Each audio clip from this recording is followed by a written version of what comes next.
can't deal with these. I feel like that Every probably goes single- away with age, right? What, like the judgment? Probably, yeah. Oh, I hope so. I feel like I haven't got that in a while. Way too many of are our parents the baby boomers? If they were born between 45 and 64, or 46 and 64, yeah. They're nearly on that line. Mine is Gen X, which is, I can't remember what they're called, but whatever Gen X is. Or Gen Louise, yeah. No, we're Y. not, are we? Millennials. We're Y. Y, yeah. We're millennials, okay. But we're on the end of it, like 95, 96. If I meet anyone who's born past the year 2000, I freak out. Yeah. I just freak out. Yeah. Jay, what does Drax think that Mantis's antenna are for? Dude, I love it when you ask me Marvel questions. 1, lighting up dark spaces, or 2, feeling doorways. I want to say the second one just because it's funnier. It sounds It is more funny, ridiculous. I don't know. Which one are you going for? The second one. Correct. Yeah. Okay. That you actually reminded me. I need to watch Guardians of the Galaxy 1 and 2 again. It's been a while. Dude, I watched 2 the other day because I only saw it when it came out in the cinema. Yeah, I need to watch it again. It was better than I first gave it credit for. It was really funny. Okay. It was better than I remember. Yeah, James Gunn can surprise you. Have you seen the new Suicide Squad yet? No. Yeah, I recommend it. It's pretty. I've seen it twice now. Okay. It's pretty good. Okay. When are you going to go to cinema, do you think? Probably when Doctor Strange comes out. Or the new Spidey, maybe? I don't know. December, yeah. Are you going to watch the new Bond? No. Okay. Not bothered? No, I can just wait for that. I don't need to go see it right away. Are you interested in watching it at some point?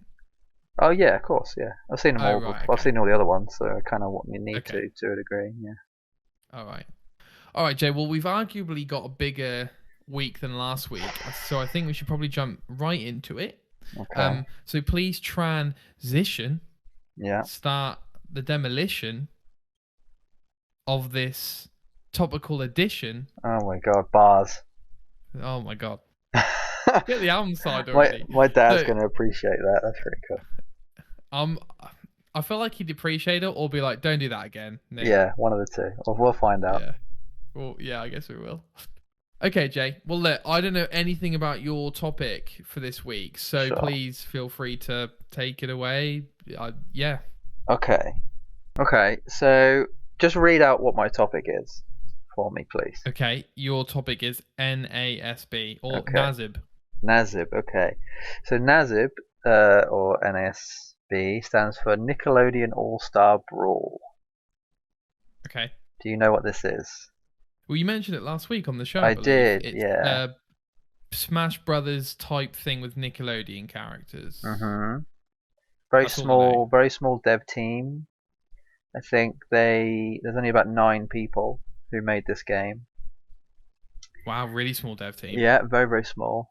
Somewhere around there. And I think the only game they've made is a similar type game, but with like no real licensing. So it's just like they made up their own characters and sort of like made a Smash type game, right?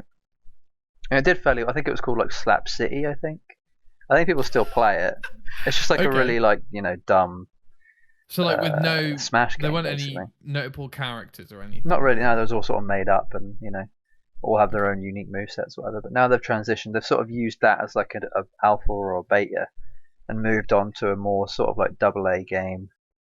If that was single A, this is like AA of like Nickelodeon and Teenage Mutant Ninja Turtles. Like there's some really really cool characters in there. So, and yeah, I've been playing it for the last 2 or 3 days now, and it's weird. It's out. Yeah, it came out a couple of days ago. Okay. I've been playing it. I thought, well, I'll test it out just for a couple of days. I'll talk about it on here, and then maybe in the future when the game gets a patch or they add new characters, I can talk about it again and see if I've improved or online or whatever. Because this is kind of my first introduction to a Smash game to a degree. Like I've never really played Smash any like Ultimate, Brawl, Melee, all the other ones. I haven't really played them properly, I don't think. I think I've watched a lot of people play it, but I haven't myself gone into it. This is similar, but there are some mechanical differences. And I think it actually lends itself to a slightly newer audience too. Like it kind of helps with people who want to get into like a Smash type game. It's a bit more user friendly, which is quite nice. A bit more accessible. Yes, very much so. Very much. All right. So I will begin the questioning then, Jay. If that is what you would like. What is everything? What is like everything? How many characters? Yeah. How many stages? Yeah. Okay, I think there's 15 stages. So the thing about I'll talk about stages first actually, because the thing about Smash is there's what's known as like neutral stages, which is usually just like one sort of level that has either no platforms, one platform, or 3 platforms, or just 2. That usually don't have any hazards, so they don't have like something that randomly comes on screen and whacks you off, or you have to dodge it. Like they're neutral, so that means that they're able to be used in tournament play. So stages that have like a random hazard or something that gets in the way of the screen, or the platforms move in a weird way, they then won't be tournament legal, in quotes. So you wouldn't even have people in tournaments to play those types of stages. Yeah, so I think of the 15 stages, I think only 4 of them are neutral. So I think there's only like 4 stages that I'm really going to be wanting to play on the entire time. Like I think I've played on every stage now, but yeah, it's definitely not. There's like 1 or 2 that just aren't fun. Like it just makes the game hard and annoying, and it's just not good. They've actually like been officially banned from tournament play, so. I'm glad about that. No, the stages have. I'm glad about that.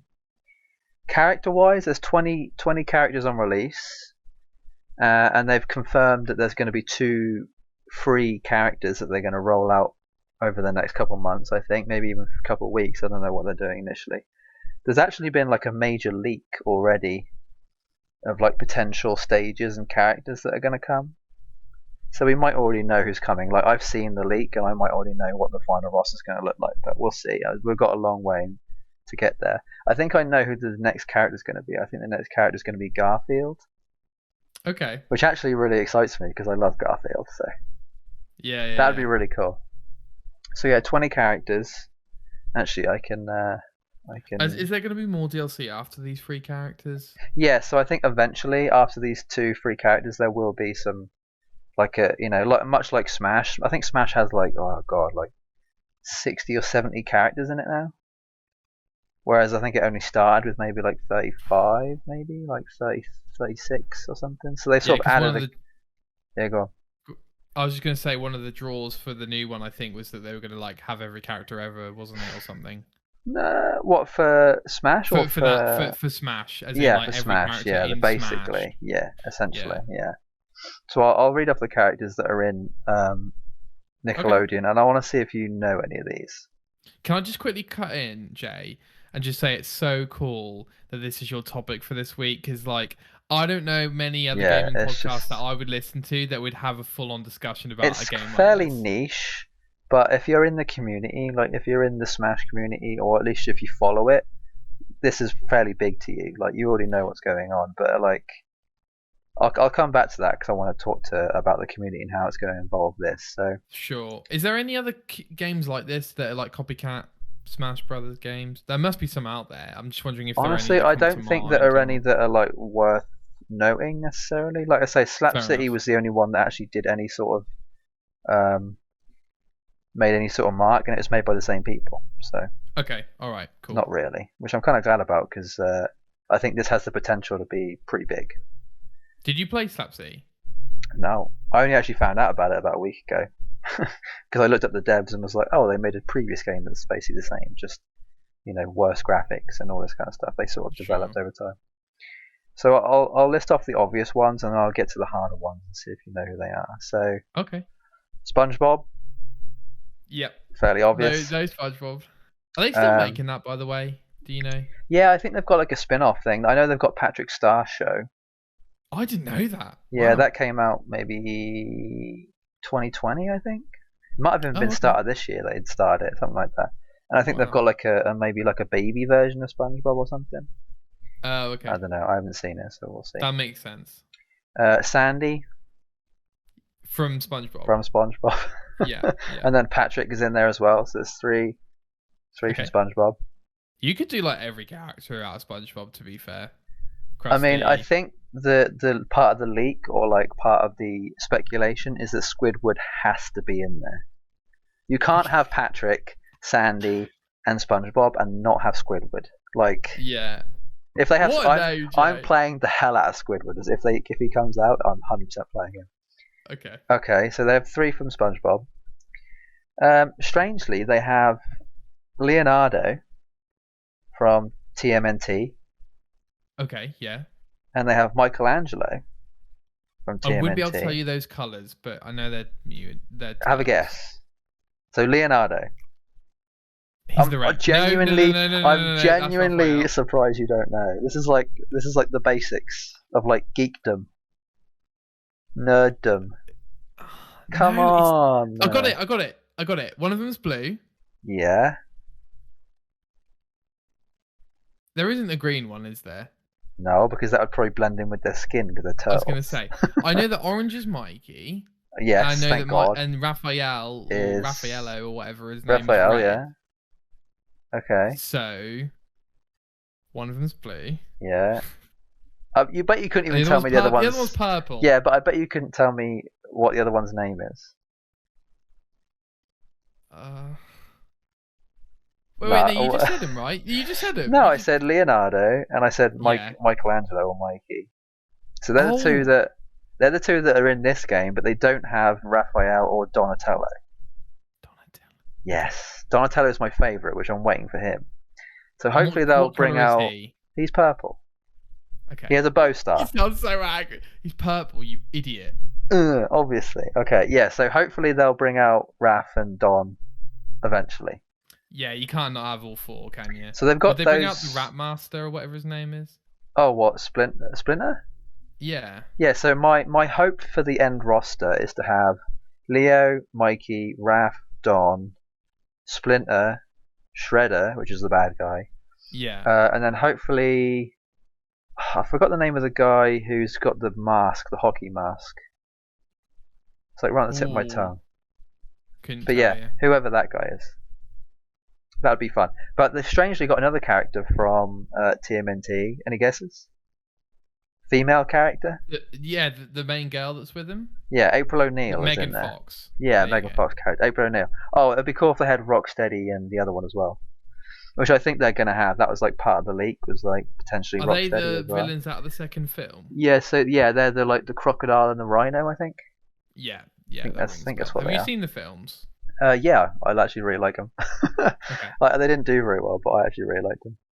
Did they? So not? yeah, I don't think so. I mean, I think they did okay. I actually need to watch those again because they're pretty good. Yeah, so 3 characters from TMNT so far, but I'm hoping that there'll be more.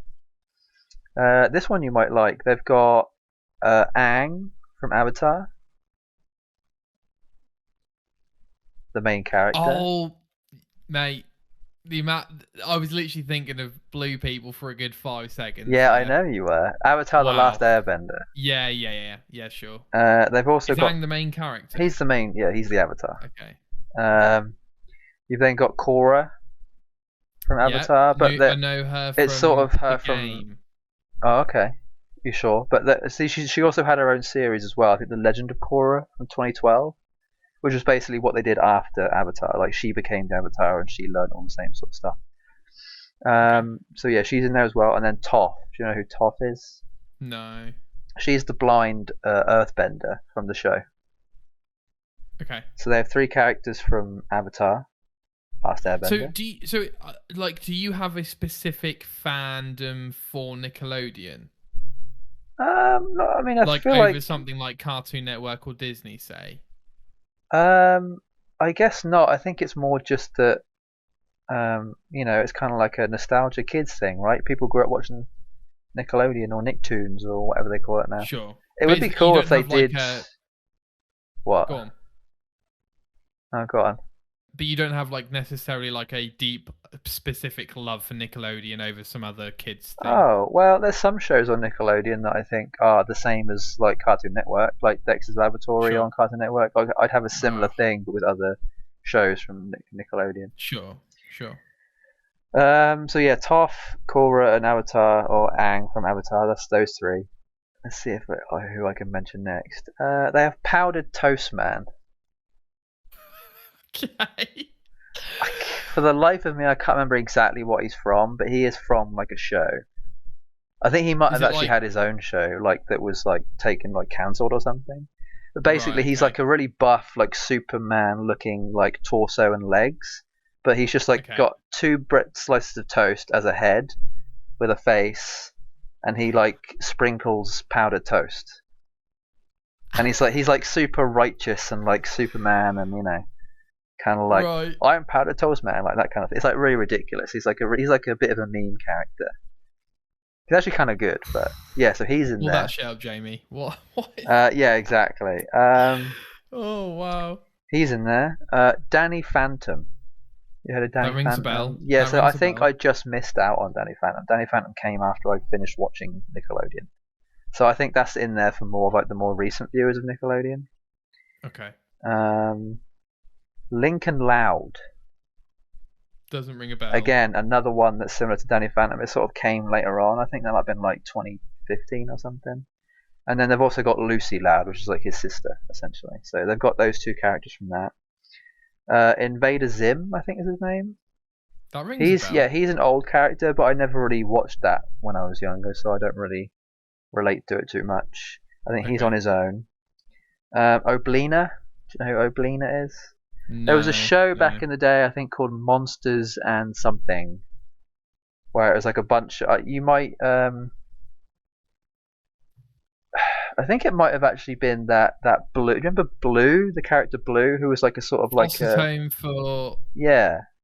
For some reason, I think I'm getting those 2 mixed up with this Monsters thing, but that's like a very similar type. Friends. Yeah, it's like a very similar type character. You know, the big red guy with the tall legs or whatever. Similar type character, but in like a different show that was before that, I think.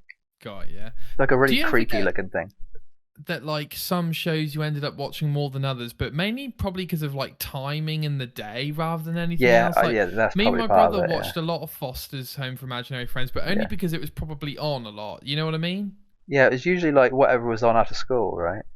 Right. That was like the usual time frame, I guess, or like whatever was like first thing in the morning. Mate, you and your cousin used to watch like Deal or No Deal and Countdown, man. Yeah, I still enjoy those. Are you kidding? Oh. Ren and Stimpy. You must know who Ren and Stimpy are. So they were technically before us. They were like late 90s, so we wouldn't have really watched them properly. How long has Nickelodeon been around for? Since 91, I'd say. Okay, cool. Maybe 90 or 91. So yeah, Ren and Stimpy are like a really sort of like well-known older Nickelodeon character, but they were part of that revolution of like you know when SpongeBob goes into like a really sort of like creepy still image where you like look up at his nose and you can see like bogies and hair, like the really kind of like grotesque looking. So that kind of style came from like a Ren and Stimpy type thing. Right. Okay. Like that was very similar type. I was just gonna say I got a little throwback from like Ozzy, cow Ozzy and Drix thingy, there. right? Yeah, sure. Yeah. Cow and chicken, like similar to Cow and Chicken. Right. I think that was, by the way, Ozzy and Drix was a film starring Bill Murray. Okay. I don't know if you ever saw I don't the TV know show, if I've seen it. No. It's like a blue. It's like a blue. I think he's a white blood cell. And he's like that sounds familiar. He's like an antibiotic or something, or might even be a red blood cell. And like they're in the body trying to fight off different infections and stuff. And in the film, Bill Murray plays a dad who's really unhealthy. That actually sounds familiar now that you say that. I want to look that one a bit. Yeah. So yeah, Ren and Stimpy was sort of known for a bit like being very adult humor. So they're like in today's like age, they're not really allowed on TV anymore. Jeez, like that kind of humor, you know. Okay. Nigel Thornberry. Hold on a minute. Yes, Nigel Thornberry, the one with the giant nose. The giant nose. Yes. The nose bigger than his smashing. Character. Yes, that one. The one who drinks the tea. Very good. Like Love the Thornberries. Thornberries, exactly. So I'm hoping they bring in other characters from that. I'm hoping they bring in the little kid. I forgot his name. The one who goes. He's like the Tasmanian devil, isn't he? The one with like the leopard print shorts. He wears no top. And he's got like almost like shaggy hair. Yeah, shaggy hair. You know who I mean? He's like a mini Tarzan. Yeah, right? exactly. I'm hoping they bring him in. Like, yeah. So at the minute they've only got just Nigel, but he is pretty fun to play. Dude, I'm gonna cut in quickly if that's okay. Yeah. There was a serial that had these little cameras where you could flick between the different pictures of wild thornberries. Basically, I think I had that. Yeah. Dude, me and my brother wanted them so bad. We were literally like eating bowls of cereal for days. You just gave me a memory. I remember going to see the movie. Oh yeah. And they had a scratch card. Yeah. That when you scratched, it was like scratch and sniff. Right. And I think it was like the kid's feet was like one of the smells. No. Yeah, and I remember it smelling like really bad, and me being like, "Why? I don't understand this." Oh. I might have to Google that. That's pretty funny. Dude, that's awesome. Right, okay. You'll know this one, Reptar. Well, you might not. It rings a bell, but I can't. It's the sort of Godzilla dinosaur from Rugrats. Yes. It's called Reptar. So that's in the game. Helga. No. From Hey Arnold. Didn't watch that much of Hey Arnold. Okay, so Helga was the girl who was like really really mean and bossy and a bit of a well, not really a tomboy. She wears pink. But yeah, she's very mean to Arnold, but it's only because she secretly loved him, and she kept like a photo of him in her bow or something. Oh. So yeah, she's in the game. She's quite interesting. Was this like a big reveal in the TV show? Or... Yeah, she had like a really creepy shrine of Arnold with like his toenails and his hair and his like. Yeah, it's creepy. It is really weird. Why have they got? By the way, why have they got Nigel Thornberry and not the main lass? I think it makes sense. Nigel just makes more sense, like the way he's designed in the game. The way his nose is used. Well, I think honestly, I'm not even joking. It is. He has a move called the Woodpecker where he like thrusts his head and his nose like whacks into you like a bunch of times. He like when he does his recovery move, he flops like a whale and sort of like goes on his side. Yeah, he does like a lot of like animal. He does like a lot of animal-based moves, like the eagle dive and stuff like that. Yeah. Okay. And I think that's it. Oh no, one more. Cat Dog. Cat Dog. Cat Dog, classic, and he's actually a really good character. So they're the 20 so far, but hopefully they'll add more characters from these universes and also other universes or like other shows that we're on. Because a lot of people are disappointed that there aren't other characters in there yet. So yeah, that's your 20. What's the full retail price of the game? So you could have pre-ordered it before at £32. Okay. But it is currently £40 if you want to buy it. Brand new. Interesting. That's the second time I've seen the pre-order cheaper than when it comes out. Yeah, I think Xbox was the only place you could buy it pre-order and cheaper. For some reason, Steam wouldn't let the developers let you pre-order the games. You had to buy it full price, brand new. I think PlayStation have a similar thing where for some reason you couldn't pre-order it, and it wasn't cheaper. So if you did pre-order it, it would have to be full price. So I think the best place for you to possibly get it would have been Xbox for the slightly cheaper price. But most people do play it on PC or Switch. So interesting. Death's Door was a game they did that for recently as well. Yeah. So what are you playing single player? Are you playing? Yeah. Every so character? I've kind of yes. My main character. I'm sort of going back and forth between characters.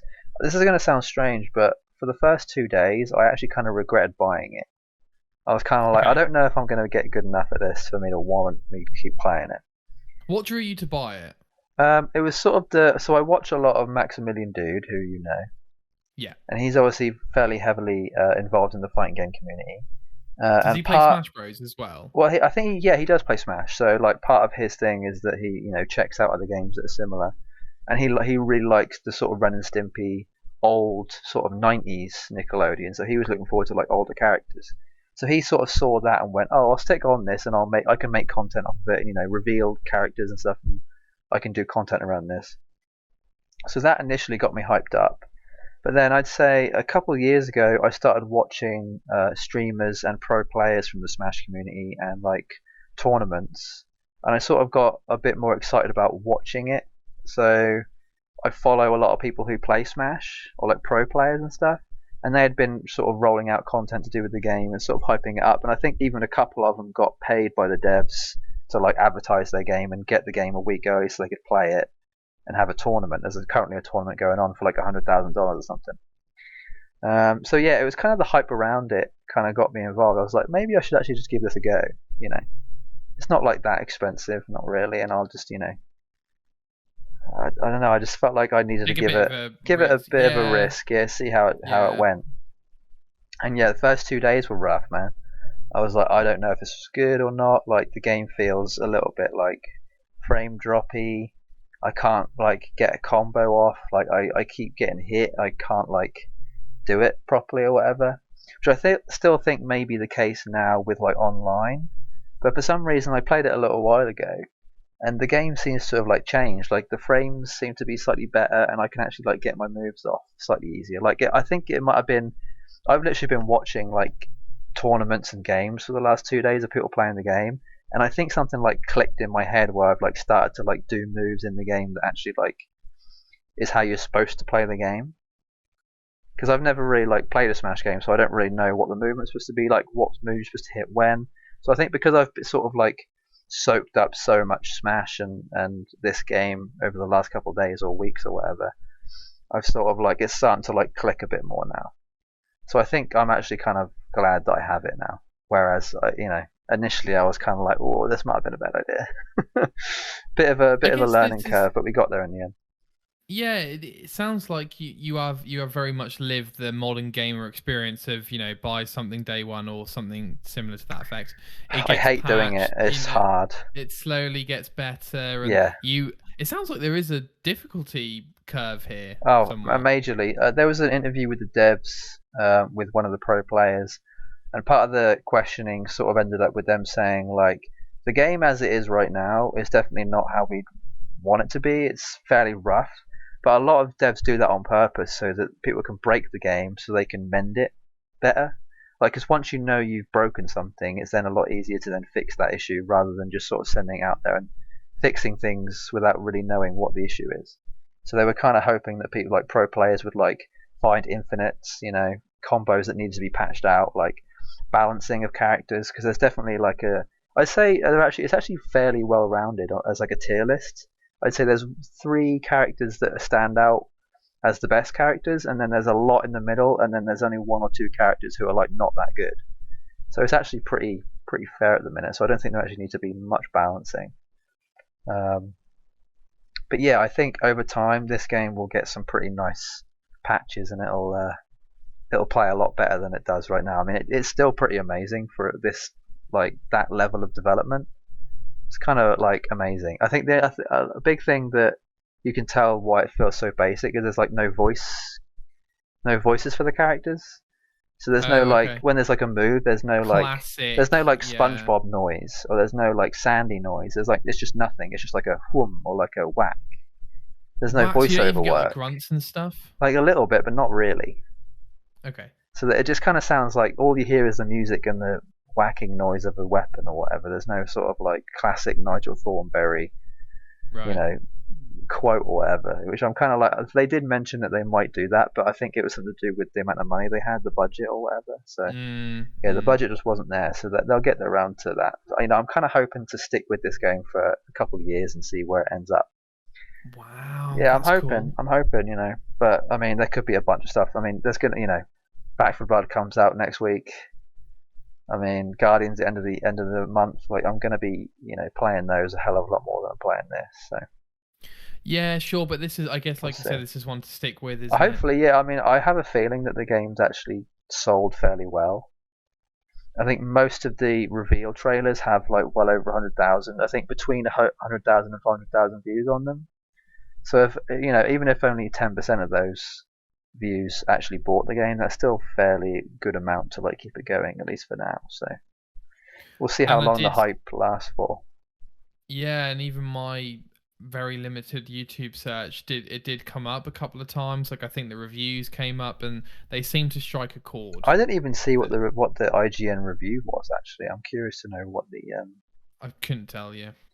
What the thing is. So are you playing it single player? Are you playing each character? Yeah, the I'm whole just is it sort like a of like story or, yeah. or like No, there's just arcade. Like 7 stages, varying in difficulty. You just sort of do you get get to the anything for end, and beating them yeah. on each So if you character? beat the first time you beat each arcade mode with a character, I think you get like a profile picture of like the character that you used to beat the arcade with, like a cool like drawn one. Mm-hmm. I think you get like stage art in the gallery, like you just basically unlock a bunch of stuff at the gallery essentially. Nothing like major. I think the profile icon for your online play is still pretty cool though. I don't know if you get better rewards if you do it on hard difficulty, but I'm just doing it on very easy at the minute, just so I can like you know speed through it or whatever. Because I'm actually trying to get achievements on it as well, so Sounds good. we'll try. Yeah. What are the achievements like, mate? Yeah, fairly easy. I think the ones that are going to be difficult are like the there's like a mode called sport mode, which is like where you play like you have to like whack a ball around the screen or something. And there's like they're Right. really hard challenges to do with that. So I'll try and bother with that later. Okay, cool. Yeah, so I'll keep you updated on that. I'll probably do like every so often. I'll be like, right, new patch or new character. I'll try and spread it out as long as I can. Yeah, no, sounds good. To be fair, mate, I've got a gut feeling that you won't be spending much time on Back for Blood in terms of the Goldilocks, time. I honestly kind of want to play it a lot. That's my thing. Like I said before, I kind of want there. Hopefully, there's some sort of progression system, I'm sure there will be. some sort of level up thing. I'm going to bump that is a that game that they will definitely want players playing for like 2 years minimum, I would say. You know what I mean? Yeah, the amount of time they put into it, they kind of need to.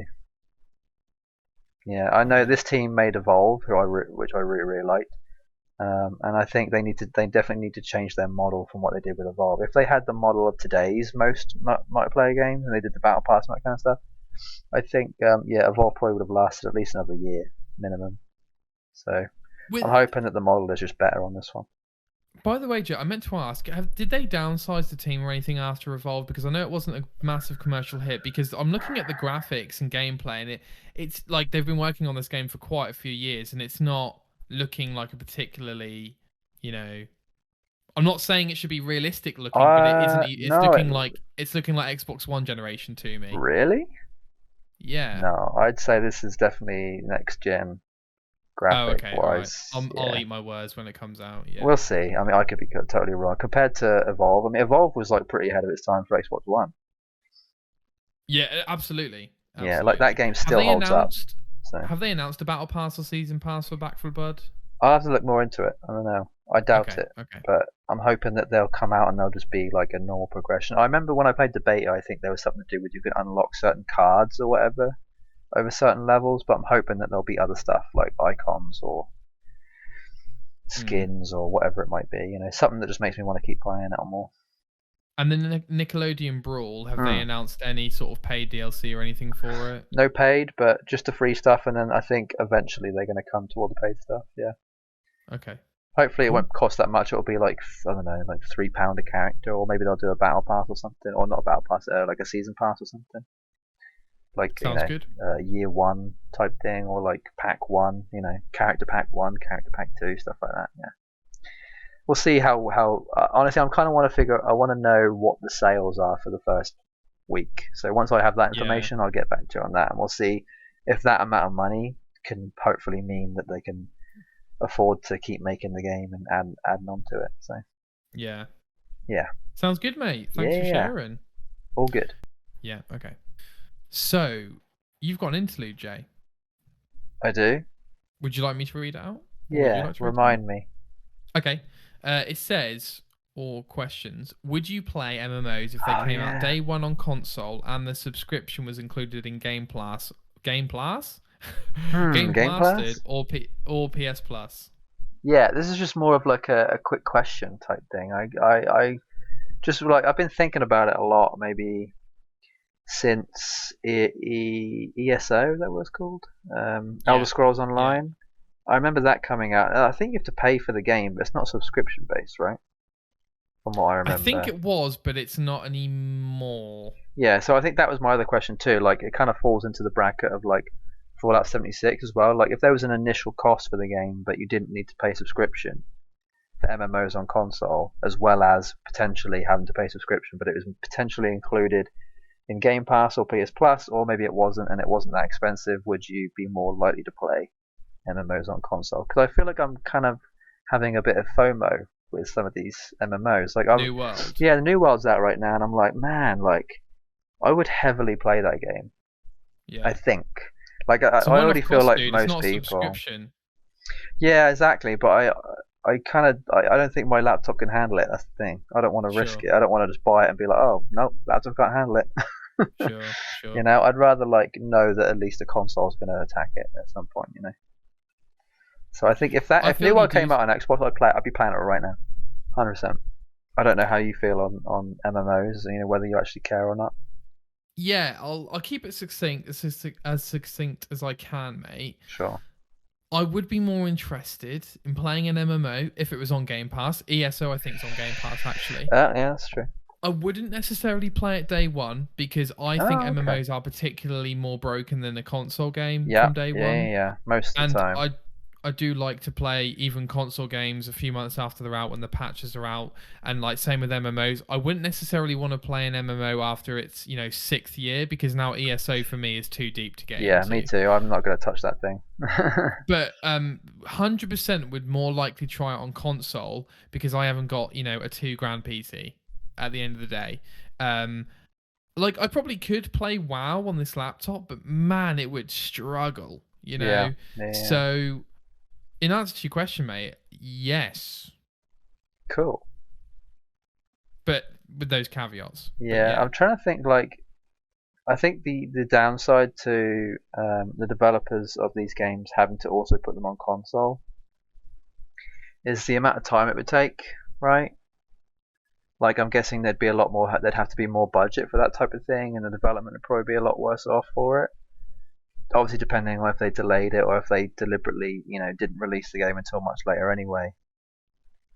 But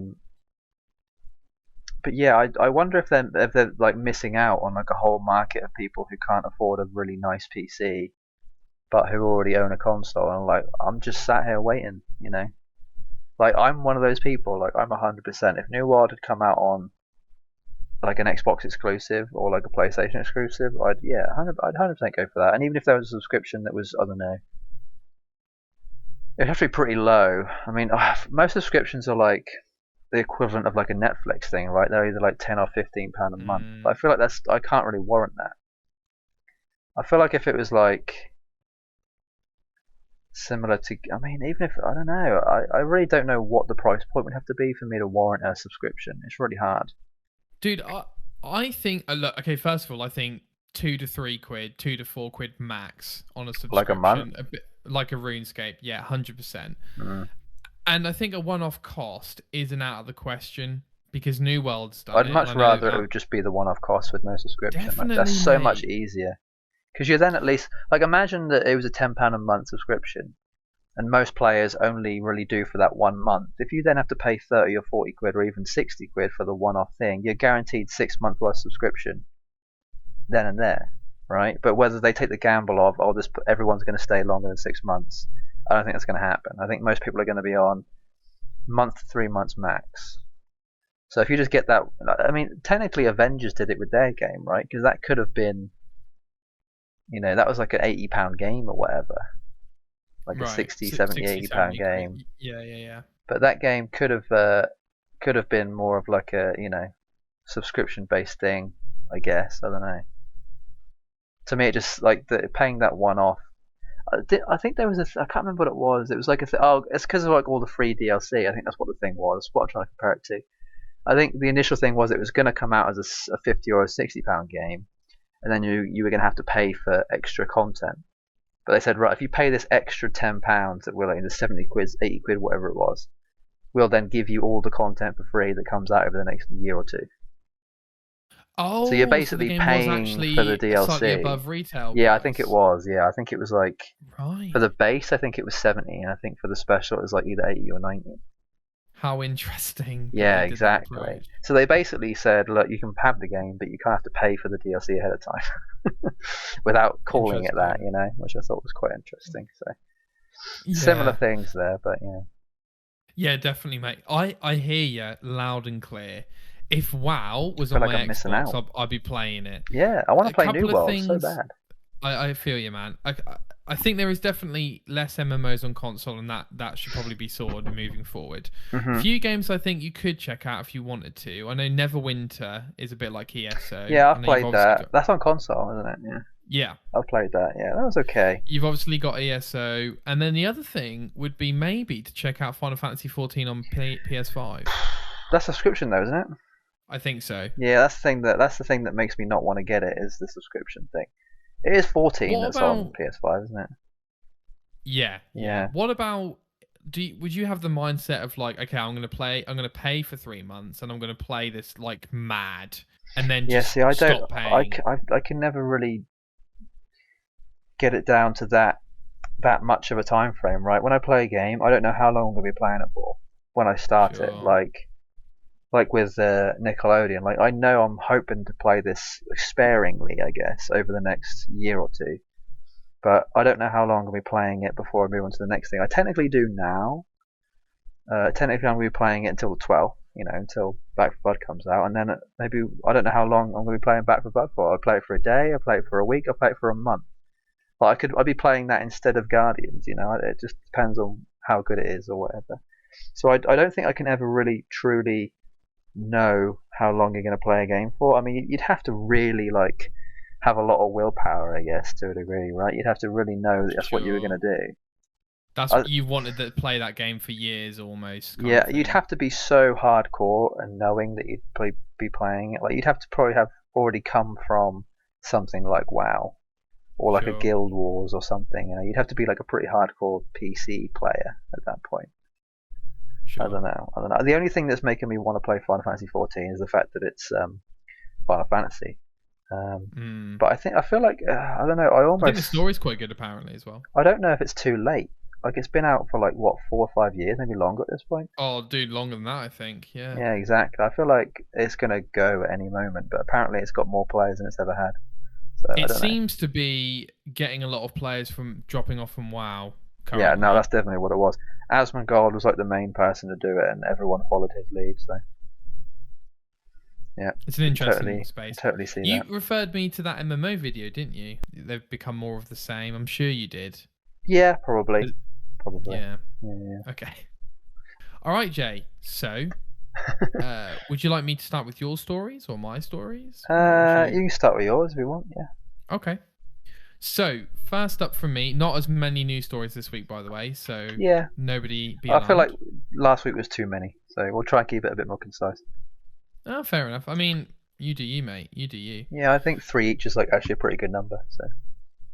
So, a Korean website, which I cannot read at all, obviously, has listed a GTA Trilogy, the Definitive Edition. So, Grand Theft Auto Trilogy Definitive Edition. We've actually seen a couple more of these accidental listings since I've looked at this story.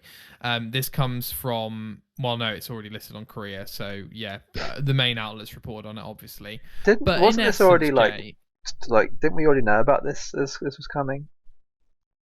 I feel like Rockstar, like a couple of weeks ago, were like, yeah, we're bringing out remasters of Vice City and San Andreas and.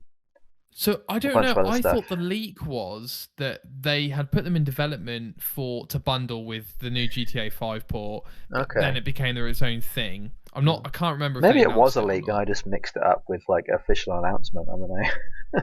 But I mean, it's been leaked so much now. It's probably almost definitely coming out. Question is it coming out this year? But Jay, this is one of those things that's coming at the perfect time for me because I played a lot of San Andreas, never played Vice City, never played 3, and frankly, those games are too old now. So if they do a bang-up job here, I am very likely going to get this game and play through all of them. So I wouldn't mind playing through all of them, but they'd have to be very different now. Like I feel like San Andreas and Vice City really don't hold up for me anymore. 100%. I think 3 definitely. 4 only just about holds up. Actually, the DLC for 4 was amazing, but. I should clarify. It's going to be San Andreas 3 and Vice City. Yeah. Yeah. Oh, we're just talking in general about 4? Yeah, like to me, 4 is the only one I'll actually go back and play, I think, now. Yeah, that Anything definitely holds before up that well. just doesn't really like. I mean, I've played them so. I played San Andreas so much that I'm sort of broken when it comes to that. You know, Yeah, can't do it's it too big anymore. of a game. But I'll be hopefully I interested. mean, I would much rather they make like literally remade 3 Vice City and San Andreas like how they look now. But I think that would take too much development at this point. Yeah, I'm interested to see if they change the train mission on San Andreas, but I think from what the rumors were, they've put them in Unreal Engine 5, which could be, or 4 even, which could be like, it sounds like they could do minimal work for maximum effect. Okay. Like even I don't want like, I don't want 1080p on them. Like I think it's going to be more than that. Oh, you think it's going to be 4K? Well, I think they're going to look a lot better. Like I don't think they could have bundled these and put them in a package, as a high res polygon from PS2. I think it's going to be pretty significant. Yeah, because in my head, I have a very bad image of how San Andreas looks now. Yeah. Just like smoothed over. That makes sense?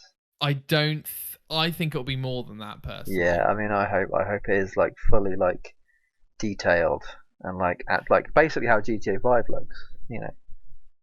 I kind of hope it's like that, but with San Andreas. Maybe let's pull it down to GTA 4. All right, GTA 4 is a weird game. Like it's very one tone.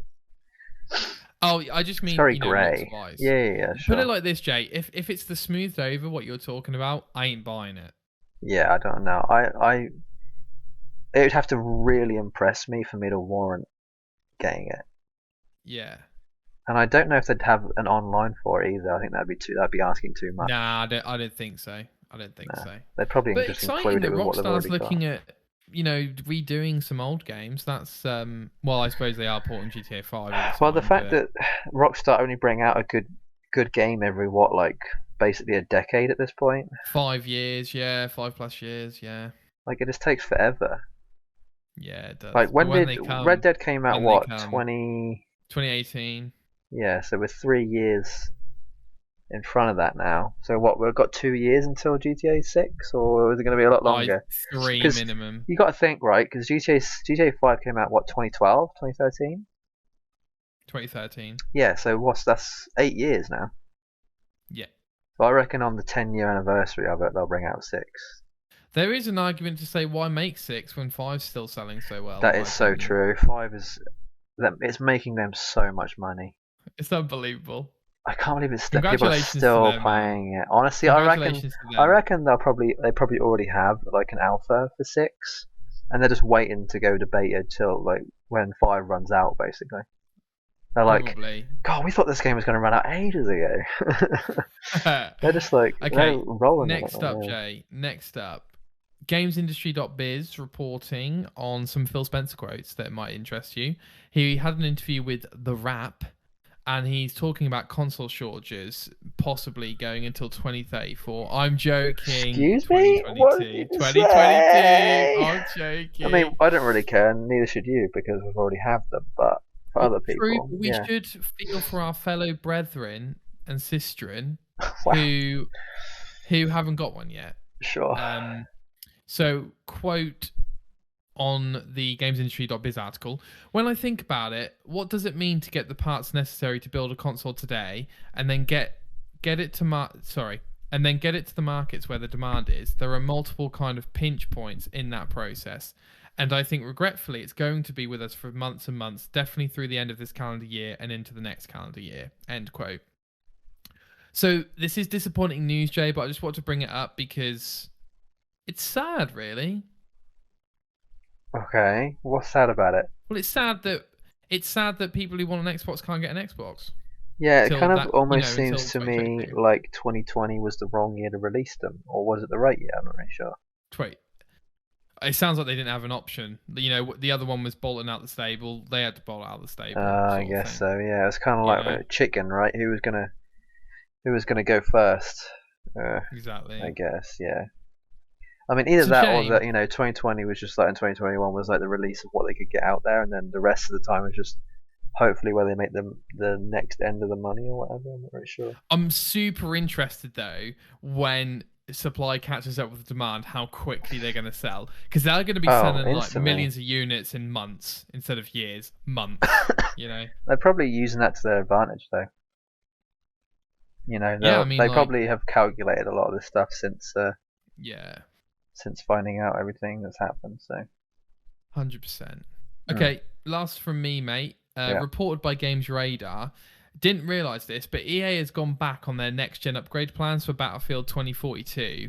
So originally, the next-gen upgrades would be included in the gold edition of the game, costing $89.99 at retail price, which is absolutely horrendous, by the way, to include that in an edition of the game.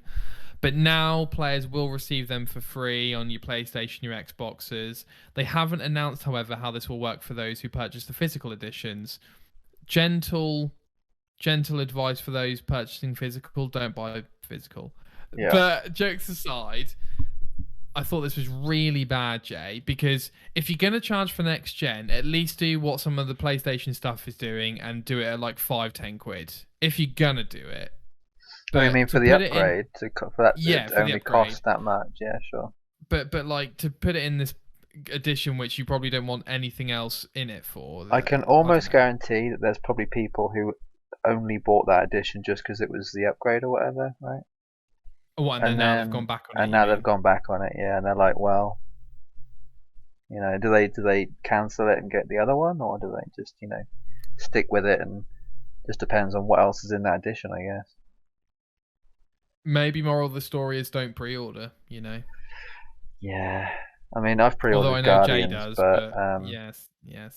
I feel like my general advice is to not pre-order. Yeah, I feel like it depends on the game, right? Because I'm trying to think, like the Guardians thing, I didn't get any sort of special edition. I just got the main base one, because the special edition you pay extra £10 for an art book, the soundtrack, and like 2 extra skins that you're going to earn in the game anyway. So I was kind of like, yeah, not worth a tenner. So I feel like the pre-order for me is just going to be, I mean, fine, but I didn't really plan on wanting to buy the game any later than when it came out. So I thought, well, yeah, I might as well get it day one. I found it harder and harder to want to buy games day one, but I think this is my exception so far. We'll see what else comes up, because there is one game that comes out middle of this month, but I know I'm going to play that later on, so I'm going to wait for it to come down in price. Next up, Jay, a Gearbox update by way of Twitter. Randy Pitchford is stepping down as the greatest magician of 2020. Oh, wait, no, sorry. He's stepping down as Gearbox Publishing and Gearbox Software president. Yeah. Succeeded by Steve Jones, the former CTO.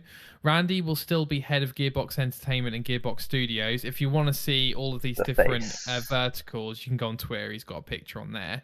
And Gearbox Studios is what they're doing in terms of the TV and film space. So take it, Jay, thoughts on this? Yeah, so Randy's like concentrating more on the film and the TV aspect of Borderlands now. Yes. Right, he's sort of going to be like the guy on set, because I've already seen like interviews or like videos of him on set on the movie. Sort of, I guess he's just like being the like sort of directing things, making sure everything looks how it should do. I'm not really sure what his involvement is too much, but I guess he's just like the head of Borderlands at this point, isn't he? Yeah, so he's leaving some other people to he's leaving Steve to take care of the publishing side of things, which is other games, and the games of Borderlands and other IP, whatever they're apparently making quite a few games at the moment. One of them being Wonderlands. And then I think he wants to focus more on the TV film side of things. He's not directing the Borderlands film, but I'm sure he's heavily involved in the creative process. He's on set all the time, so. Right. I was actually just curious, you know, how you think this is going to affect things. Is it going to stay much the same, or is there going to be any sort of like difference on how things come out now, or like, you know, marketing or whatever it might be? My interest, Jay, was on the scale of Gearbox and their ambitions to go into other media and also to develop this many games at once. It really does feel like Borderlands 3 paid for a lot. Yeah. And I know they were publishing exceeded stuff. The budget, you know. Yeah, and I know they were publishing stuff like Risk of Rain 2 that's really interesting, Good and game. I look forward to seeing more of that stuff. I am just interested to see what they do moving forward. I think there will be different creative decisions on the game side. I think we might see that in the games themselves, but frankly, I'm just, I just want to play Wonderlands with you, and I'm just interested to see what games they come out with. You know my stance on TV and film, based on video games at least. So that's my view, mate. Okay. Yeah. No, I think I had a similar view. I'm just hoping that I'm guessing Randy will sort of come back for like showcases of stuff, right? Because I feel like he's sort of like been the face of Borderlands for a long time For now. sure. So he'll sort of still be the one to be like, Borderlands. Yeah, I think Wonderlands, you're right. I don't think we'll see this new guy being like, here it is. But I don't know. Like you say, I am also curious about what else Gearbox is doing. I kind of want to keep an eye on what. Gearbox, they're definitely like, them and 2K are like, they've sort of become like a logo. When I see it, I'm like, oh, this could be good. In the same way where I see Square Enix and go, oh, this could be good. It's like a similar kind of feeling. You're like, oh, this could actually like be decent.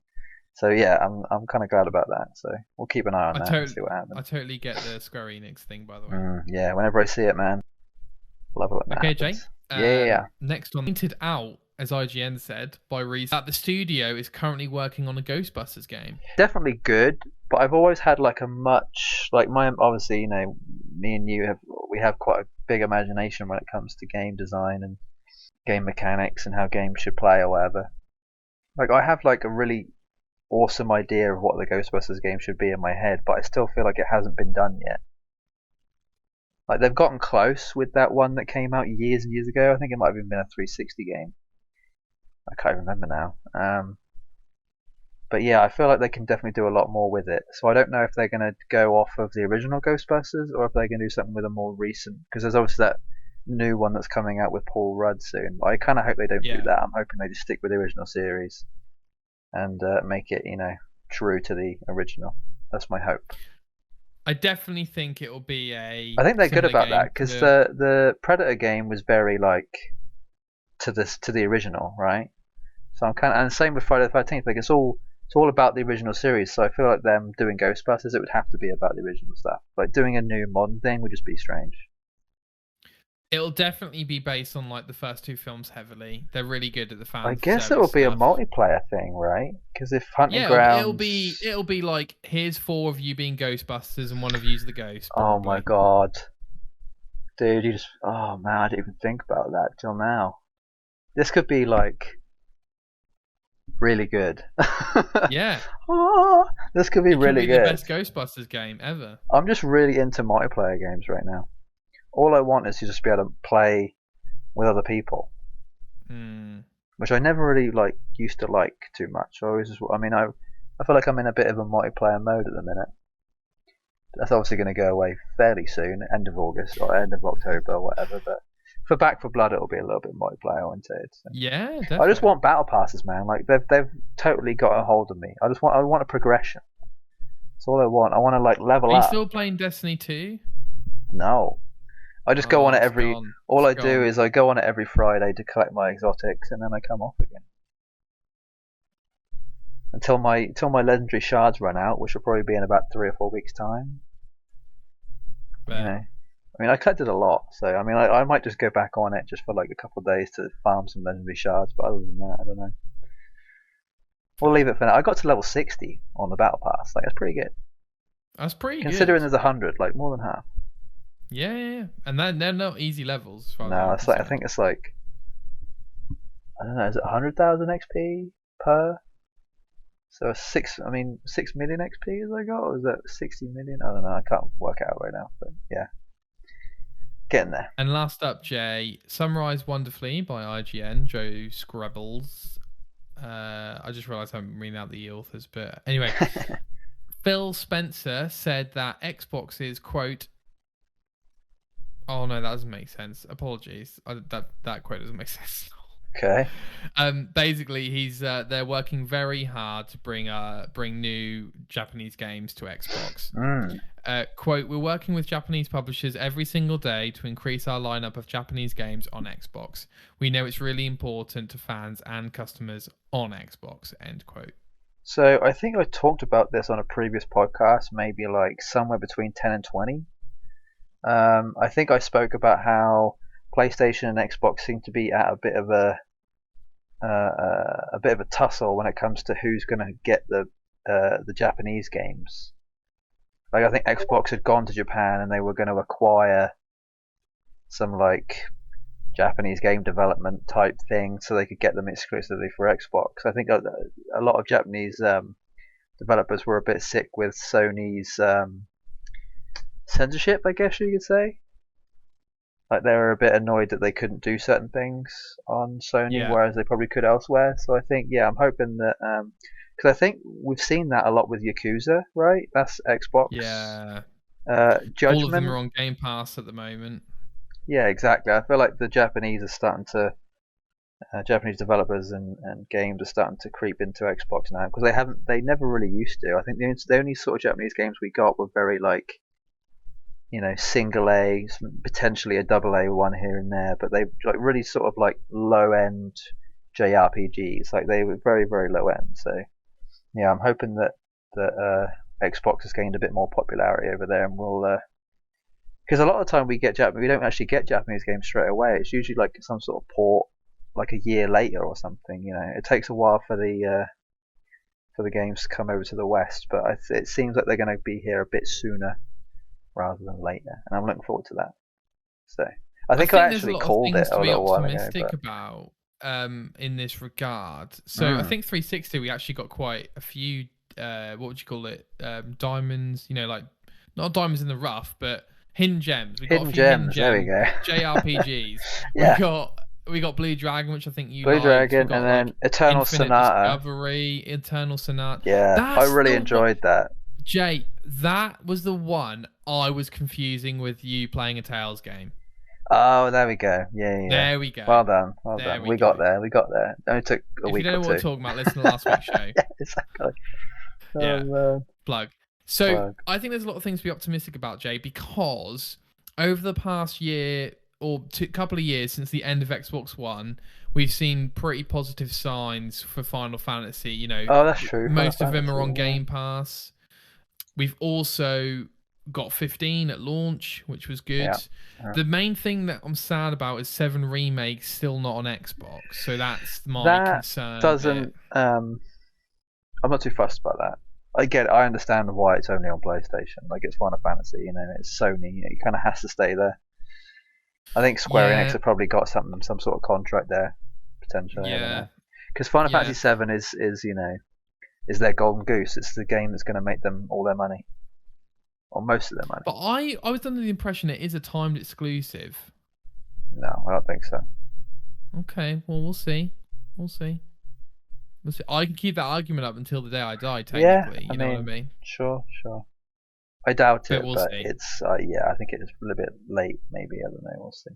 But I agree, Jay. Like can you imagine just an amazing JRPG, just come at launch to Xbox? Or technically Tales is Japanese, right? So Tales, Dragon Quest is on Game Pass. Dragon Quest, yeah. Octopath Traveler is on Game Pass. Is it Project Eve? Is that what you're thinking of?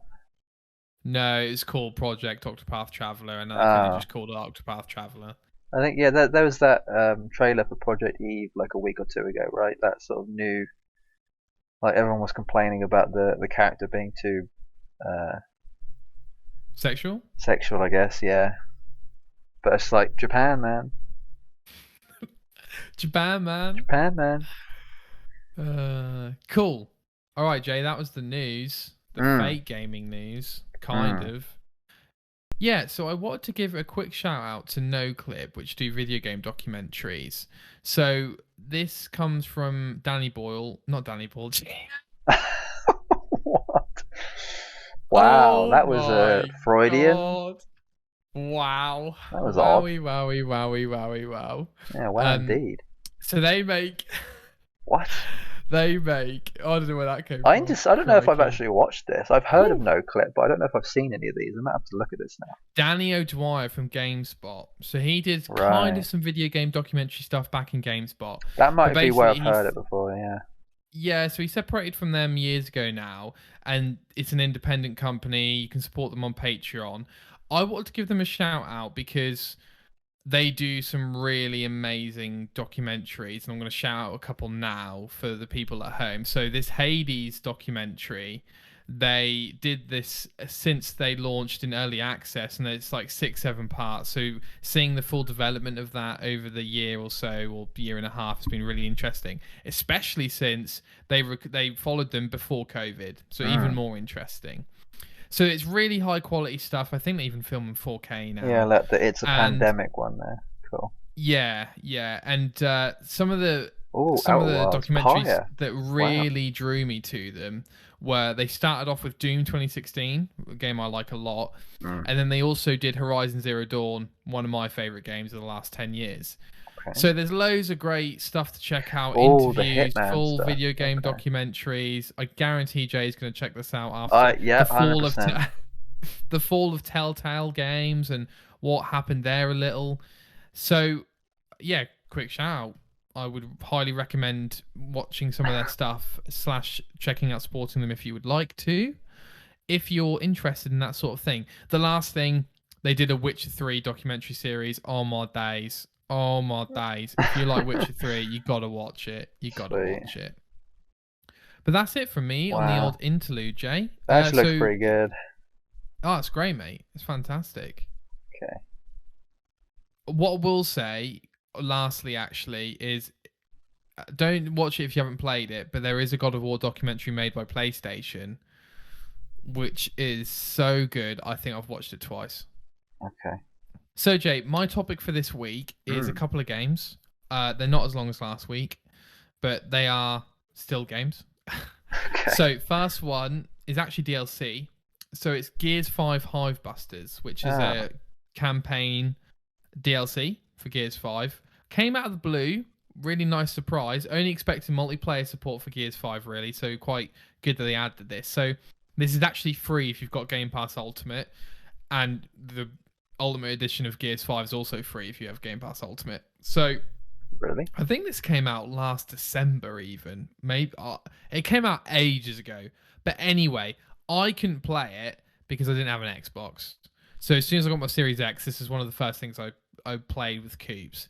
So it's about 2 to 3 hours long, and I'll keep my thoughts on it short and sweet, like the campaign itself, because it really is just a fun few additional hours on top of the main Gears 5 campaign, attempting to expand that multiplayer lore of the escape mode that is new to the Gears series, featuring some of those characters in that mode.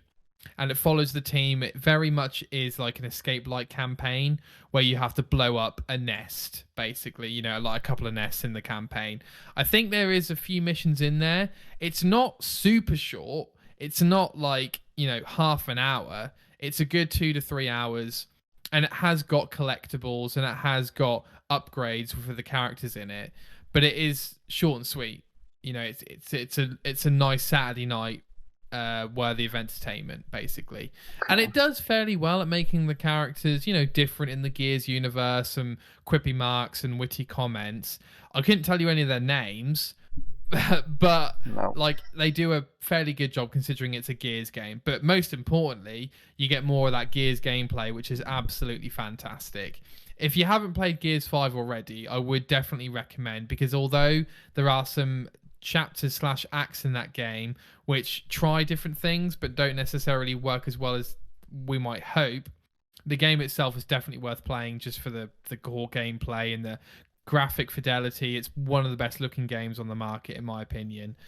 So yeah, it's got all the usual trimmings of Gears 5, and definitely get it if you've got Game Pass, and you should definitely have Game Pass.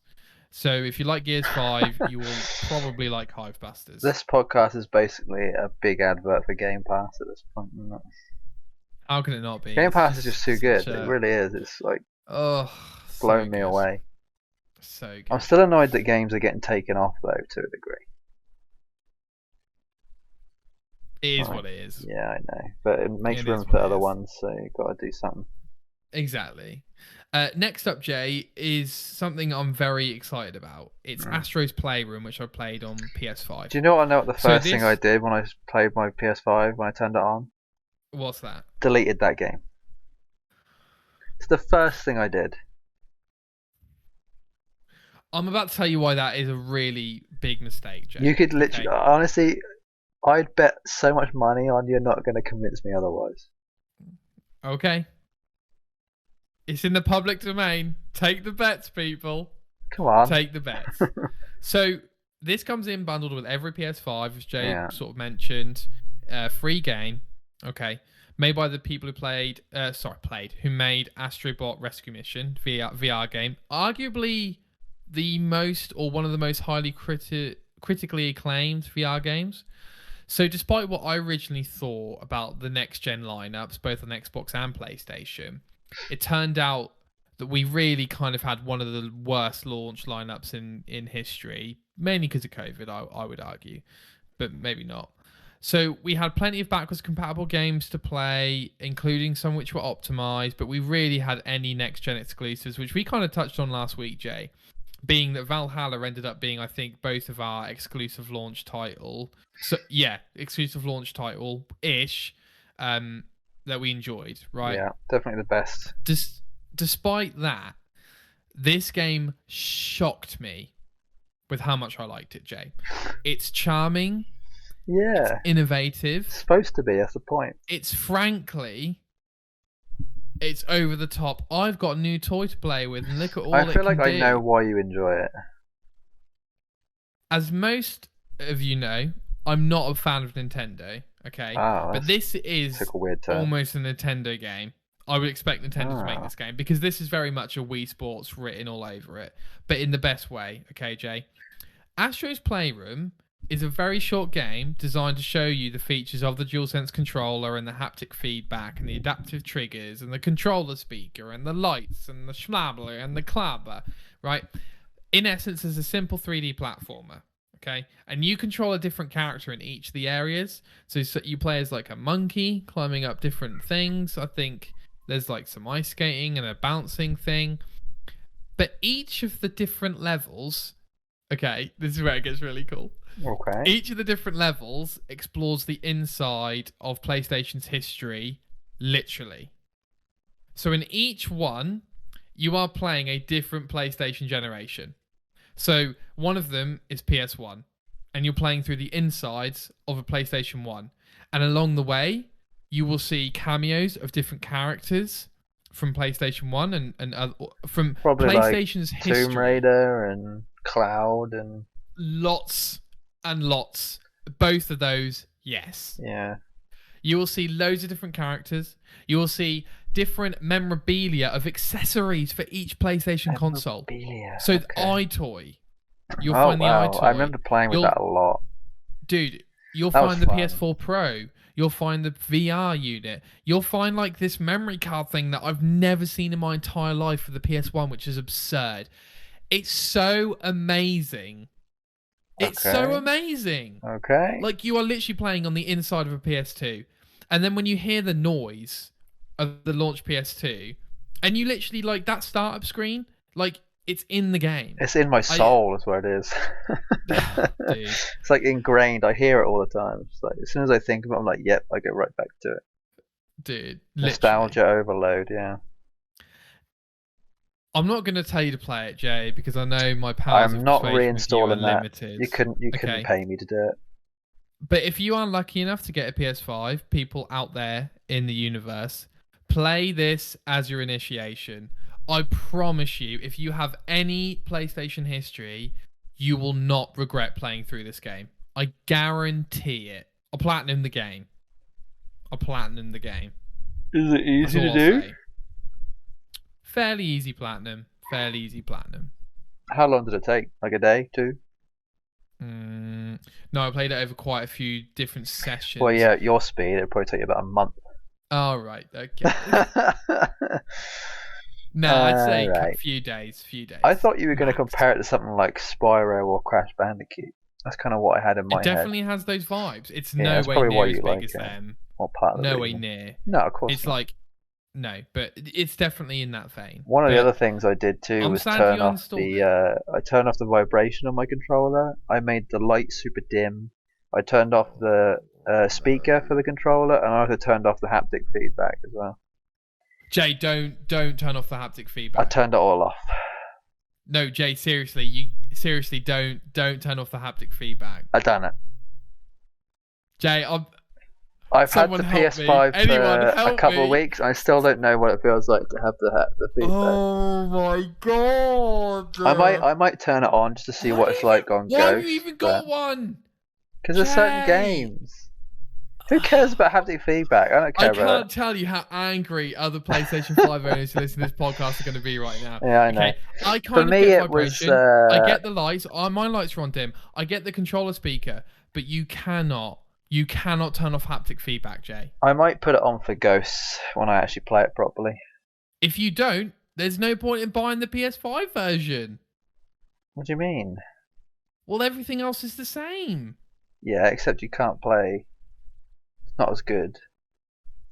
Yeah, sure. Like, it's running smooth 60, 4K. But my point is, haptic feedback is one of the selling points for the PS5 version. I'll try it eventually. Oh god, I can't believe I just feel like it's a little bit of a hindrance. Someone help.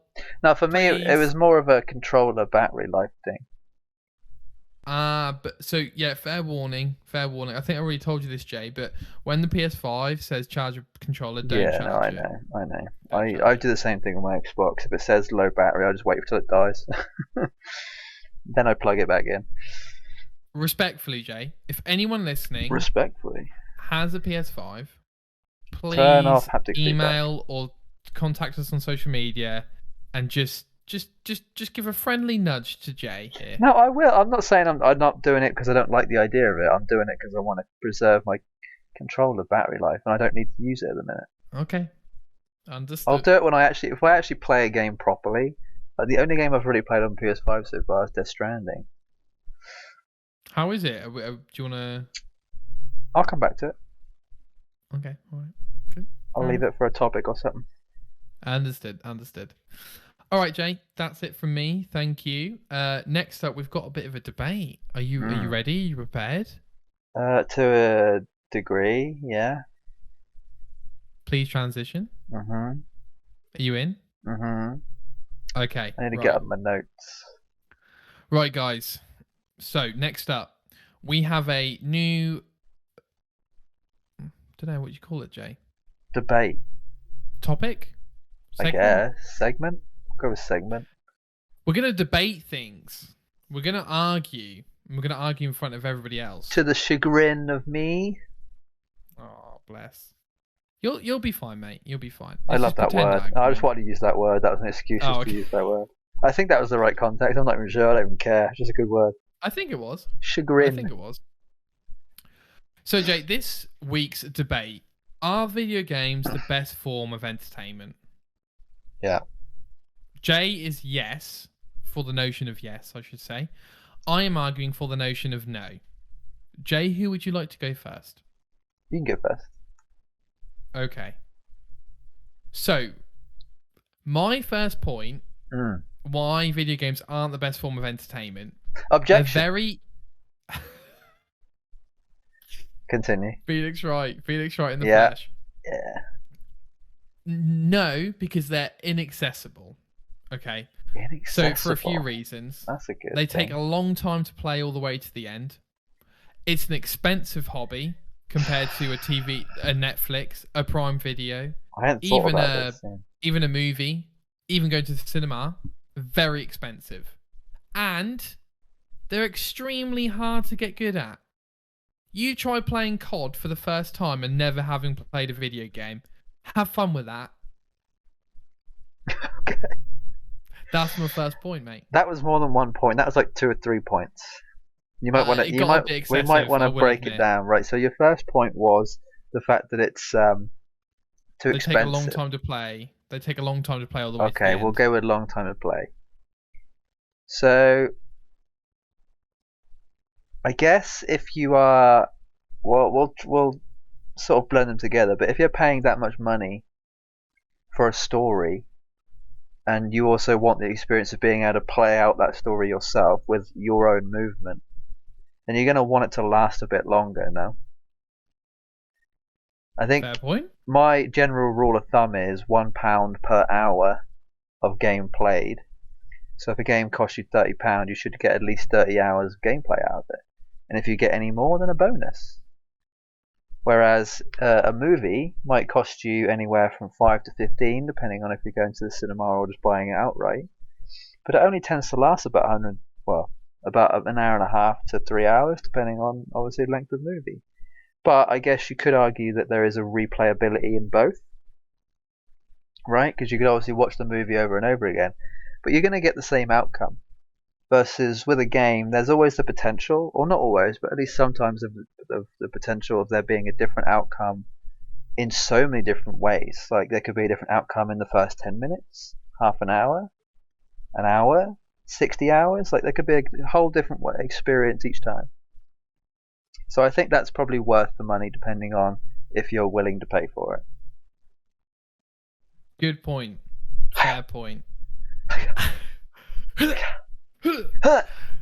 The only thing I would say in counter to that would be agreed.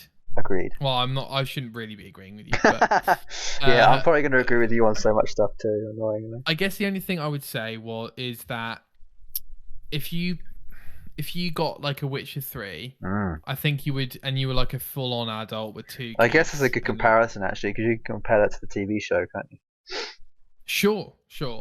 You can watch the TV show maybe over a couple of weeks, an episode a night here and there, and then have a great time. If you buy the game, you ain't finishing that for a year.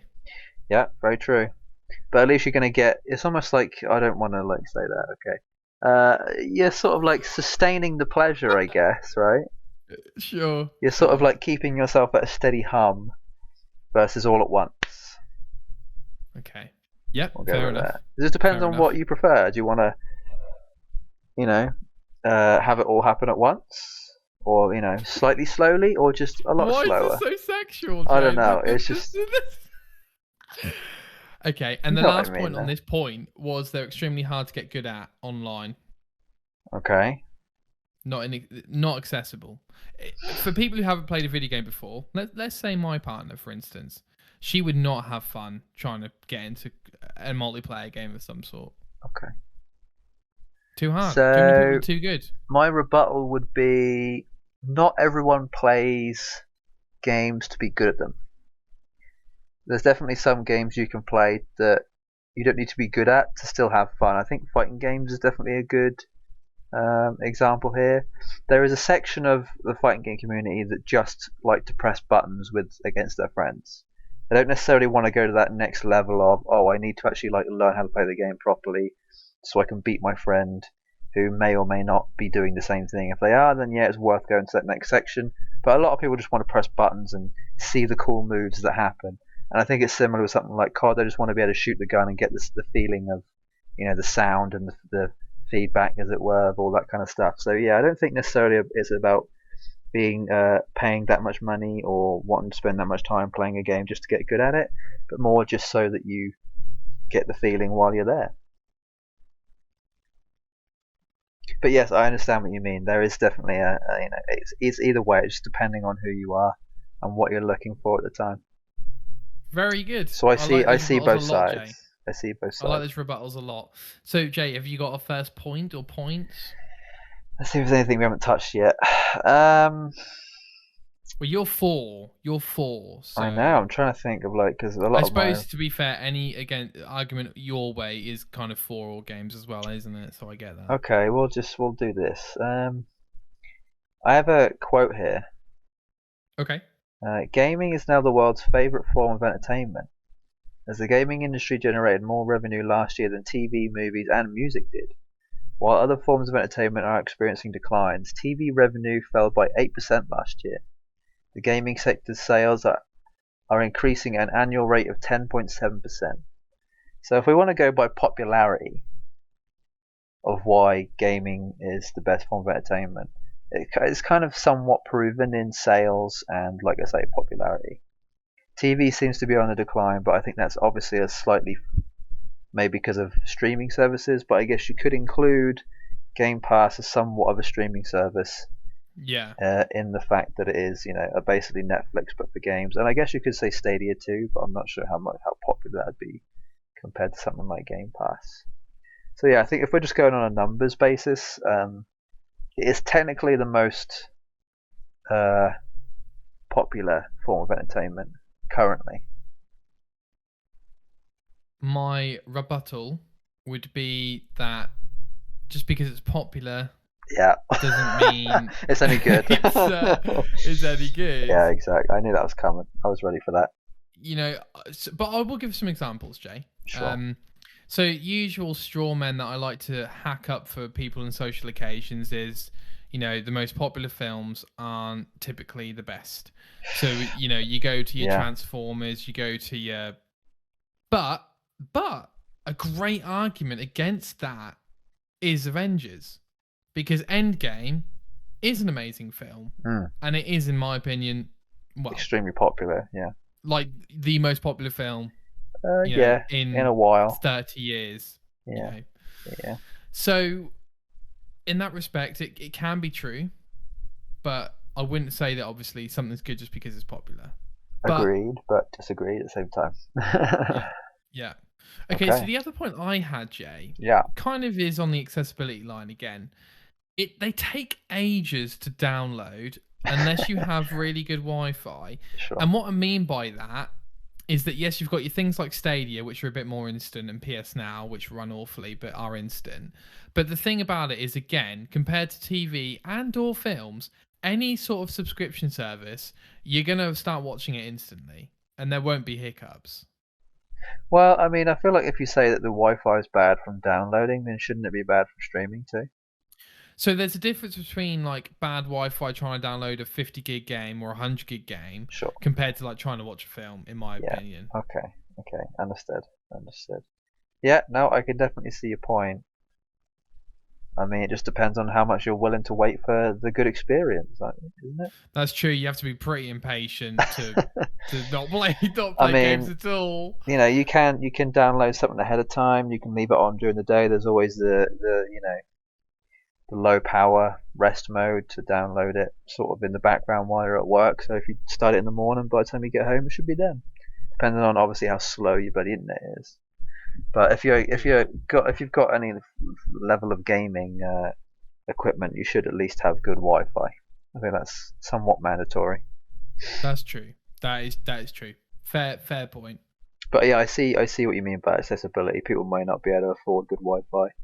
So if they can't afford good Wi-Fi, they probably couldn't afford good gaming accessories either. So I don't know. Hard to say on that one. I think you done me over there. Maybe. Right, Jay, what's your next point? Let's have a look. See what I got. If you've got one. Yeah, I might have one. I've got one more. Kind of already touched on that. Flexing some nice muscles, these are. Flexing some nice muscles.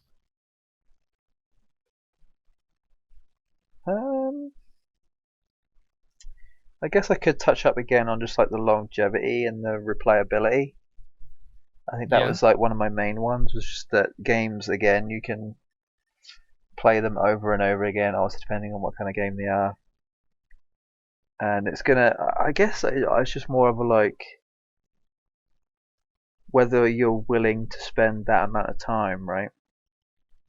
Because like there are a lot of games that are quite like you say, the sort of like 1 day or 2 day kind of games, and then you've also got those sort of like roguelike games where it's the same game and when you die you start all over again.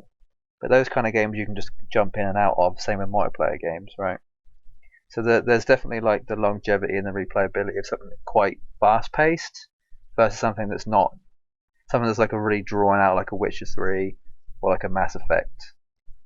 Like it might be, you might have a bit more accessibility when it comes to maybe a bit faster pace of a game. Rebuttal.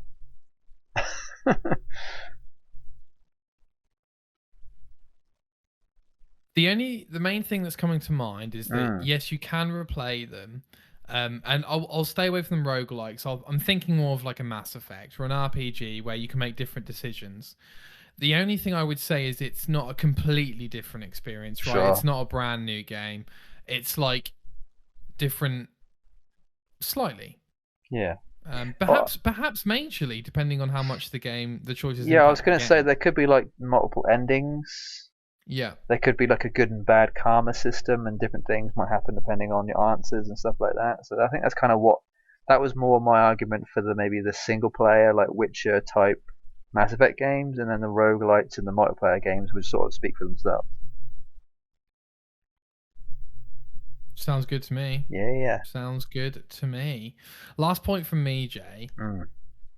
You could argue that games are more addictive and too addictive, at least more addictive than other mediums, okay? Funny, yeah. So you could waste a lot of time on games compared to other addictions, in my opinion, right? So I don't think I've met anyone or know of anyone with a movie, film, or TV addiction. Well, I know a few TV addicts actually, but the thing about it is that any medium is infinite, really. Like you could just watch films and TV forever, as long as you play needed games to or forever. wanted to, yeah. But the main difference is that the average length of a TV show or a film compared to a AAA video games are longer than everything else. Especially if they've got multiplayer. They're, again, infinite. Technically infinite until the servers die, yeah. Right. And which could be years. Again, with RPGs, with different choices. So my point here is that you could spend a lot of time. So that's kind of point one on this point. Point two. So we're point one, A, argument B. You could spend a lot of time playing a game that ends up being rubbish. So you could start. So okay, this Nickelodeon Brawl game, for instance. A very good example. Sorry to be. No, that's exactly what I'm thinking. Yeah, exactly. But yeah, like Jay's made a risk. He's invested in the game. It might not pan out. They might cancel the DLCs. The community might go away after Jay's had his fill of the game. Could only be a week long. It could break. I know it's not going to happen. Well, okay, touch wood. It's unlikely to happen, but it could break. It could. They could introduce problems through updates. They could become less popular, a bit like WoW is now. So all of these things, Jay, is my final argument. Okay. So you said that it's addictive, about it being addictive. Yeah, so I think for one, they're more addictive than other mediums anyway. Wasting time. Yeah, I definitely think there's something in there. But I guess if you're willing to spend that much time on something, even if it was a bad game, at least you're having fun and you're enjoying yourself. Unless of course you aren't, and by that point you should have not stopped playing it, right? It just depends on how much willpower you have. So I think any sort of media that you put a lot of time and effort into, regardless of how good the game is, as long as you're enjoying yourself, having fun, it shouldn't really matter at the end of the day.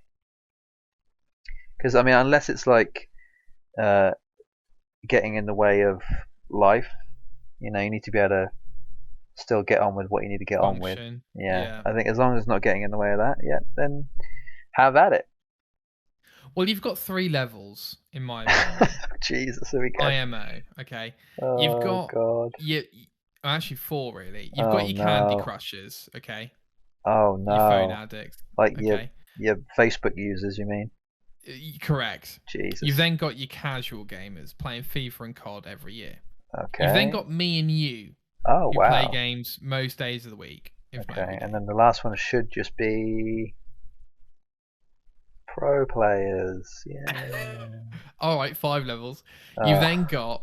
Well, actually, I actually think pro players go in this. You've got people who play games every day. Yeah, and who are usually either good at them because they play it a lot, or good at them just because they're naturally good at it. Sure. Yeah. So that includes pro players, but that also includes people who play WoW for 8 hours a day who might even work. Have been playing it for the last 20 years, yeah. Whatever it might be. Exactly right. Yeah, dedicated fans, yeah. Exactly right. And to be honest with you, Jay, I can't remember where I was going with that point. No, so we're me neither. That's all good. Any more points you'd like to make? No, I think we're good. Awesome. I enjoyed that. That was a good debate. Good. I'm glad. Well, I'm going to let everybody else make up their minds who they thought made some more compelling arguments there. So you can reach out, you can comment on social media, do whatever you want. If you're not going to do any of those, me and Jay would really appreciate you reviewing the show on some sort of platform which we're on. That would be thoroughly appreciated. Your task for this week. 5-star tick review. It once you're done. 5-star. Tick it when you're done, because it feels good to tick. Yeah. All right, Joe, we're coming towards the end of the show now. So I've got a couple of games for you. Okay. First up's a classic. Guess Who's Review? Oh, yeah, sweet. I forgot about this, because I did last week, didn't I? Yeah, I need to make sure I prepare for the next week. Jay, please transition us to the main logo. Way ahead of you. Oh, okay. All right, cool. So, Jay, are you ready for this week? Yeah. Actually, I need to update. Yeah, I think it's 23-22 to you, or no? Actually, I think it's 21. I think it's equal because it was 22-21 to me. So I think we're actually still we're now equal. I got 2 points last week. Oh, that's true. So 23-20. 22. Yeah, 23-22. Yeah. You did get 2 points. Congrats. Disclaimer: I might have already done this game, but I can't remember. I am listing them. See, this now, is what I was worried about, because every Guess Who's review I've done, I've kept a record of, so I know what I have and haven't done. You should have started doing that a long time ago. Okay. Let's go. Great one. Jesus. Yeah. A somber violin plays as you walk cut out streets, with each pull of the bow across strings tugging at your conscience and stirring the heart, asking you to question whether you're doing the right thing. Screw you, dude. Can I just say, this is going to throw you off, because there's no way you're getting it off this. I really hope you've just gone with the thing that you know I think it should be. I need to hear it again. This is a great quote. A somber violin plays as you walk cut out streets, with each pull of the bow across strings tugging at your conscience and stirring the heart, asking you to question whether you're doing the right thing. So when you say cut out streets, are you cutting out a word? I'm cutting out the word. The word of the game? I'll say blank from now on. Blank. Yeah, blank. No, it's just a word that would give away the game.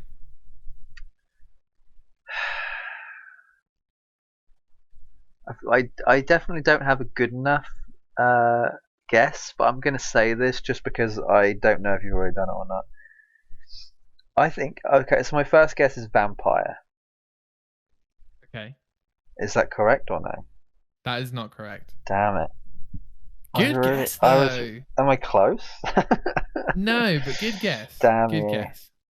I was thinking just like atmospheric street. That's all I was kind of like thinking of. It's not a million miles away. Yeah, okay. Okay, yeah. Poor host, Jay. Poor host. I forgot to actually introduce the game. So Guess Who's Review, me and Jay pick a random game review at random, a random game review, random. And we basically pick 3 quotes from it. If you guess the first quote, you get 3 points. You guess the second quote, you get 2 points. You guess the last quote, you get 1 point. And if you don't get it, you don't get it. So that's it. All right. So it's a random video game review. Quote number 2. Jesus. This isn't a game that panders to fans, as newcomers can also enjoy the majesty of blank and learn to love characters for the first time, all while playing a mechanically dense and rewarding roleplay game. This is definitely a hard mode one. You're giving me nothing. I'm getting nothing. All I've got so far is atmospheric streets and a game with mechanics. That's all I got. Nah. You got to read more into that. There's definitely more. Read it again. Here. This isn't a game that panders to fans, as newcomers can also enjoy the majesty of blank and learn to love characters for the first time, all while playing a mechanically dense and rewarding role-playing game. If this is what I think it is, I'm going to be so pissed. I'm going to be so pissed if this is what I think it is. Okay. Is it AC Syndicate? No. See, now I don't have a clue. Now I have no clue. Now we're in no man's land, okay? Now I have no idea. Now I'm pissed. Go ahead. Okay. Quote number I'm pissed. 3. If you read into that quote, that is a lot of clues. But okay, I Disagree. think so. Anyway, Disagree. Okay. Disagree. Object. Okay, quote number 3. Regardless of your history with the original game, blank is an astounding achievement. The wait for its release was a long one, but in gameplay, story, characters, and music, it delivers. The wait was worth it. I'm definitely not going to get this. So it's a game that... Right, okay. I'm going to tap in here. Oh, right. hang on. Okay. Oh, you... Right, this is going to be my guess. This is literally going to be my guess. Is it Final Fantasy VII Remake? It is Final Fantasy VII Remake. Jesus Christ on a stick. Oh my god. Well, I got 1 point. We're even, so God's sake. I really didn't think I was going to get that. I'll give you that. The first quote was really hard. Really that was hard mode. That was 100% hard mode. Dude, fans, newcomers, rewarding role-playing game. Yeah, I guess. Learn to love characters. Yeah, I should have got that, right. but yeah, I understand. I'm glad I got it, because I really did think I was going to get that. I think the first quote threw you off. I can't even remember what the first quote was. Atmospheric short-term. You can start calling me Dory. My short-term memory is awful. No, dude. You done cool. Jay, I got a new game for you. You should be excited about this. You should be excited about this. Okay. So we love video games, so we play a lot of games, right? This is a new game called Pixel Art, ladies and gentlemen. That's a game. I thought you were just going to... Okay. So I have introduced some help from the other Mr. Burton.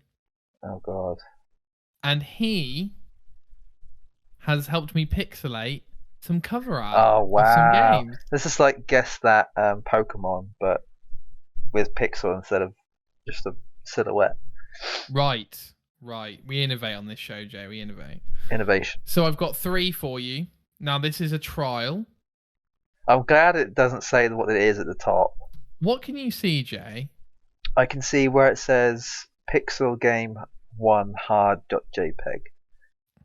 Very good. So and I can see all the way down to like a... Oh, I already know what this game is. Keep going. Oh, I know what it is. I know what it is. I know what it is. So this is a trial. I know what it is. So we did. All right. Let's we go. did them, and L did. This is good. This is good. You know what? This is good. I think they might be too hard. Nah. And there is a tactic for to a how second. You can see it took them. me like a good second, but I got there. There is a tactic to how you can see them, but this one is very... They're all colour-based, really. I like that. I like this a lot. This is genius. This one is the easiest of them, I would Even though it says hard at the top. All right, Nick. Copium right now. This is the hard version. There is an easier pixelated version, but we're just seeing it out. So, Jay, number 1, what is it? This is Modern Warfare 2. Call of Duty Modern Warfare 2. Oh no, the first one. No, I guess it's the first one, right? Because they remastered it, so the first one. Modern Warfare 2 would have been an orange background. I've just realised I haven't got the pics. Well, this is as good as a trial, isn't it? Because I haven't got the pictures of the actual box art. So it would be good to get that. Yeah. Yes, it would. Well done. Yeah, I did get mixed up a little bit, but yes, it is the first one. Because I actually remember it as the one they remastered recently. This one is harder. Trying to squint. For all you audio listeners, you should probably watch the video. Right. So here's what I'm going to tell you what I'm seeing right now. I'm seeing a sky at the top with like a moonlit sort of sky. I'm seeing the sea, and then I'm seeing a beach. And then there's some sort of figure in the middle, and then there's some sort of dirt in front of the beach. That's all I can see. I actually don't know if I'm going to be able to get this one. This one's a lot harder. Okay. Do you know what? I genuinely don't know if I'm going to get this one. Hang on. If I had to guess... I have a backup. You don't have to guess. I have got a backup. This is going to sound really odd, but no, it can't be that. I don't even have a guess. I genuinely couldn't even say, it could be this.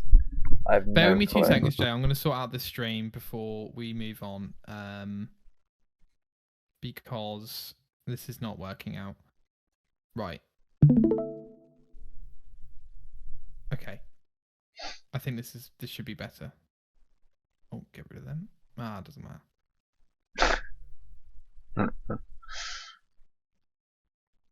Yeah, I have no clue what that is. Jesus, I reckon if I stayed at this for a couple of days, I'd probably get it. So can you just see? I think if you gave me a hint, maybe. Can you just see like my screen? Yeah, I can see your whole screen. Okay, all right. I can't see you. Oh, okay. A hint. Just give me like one hint. All right. It's a horror game. Oh.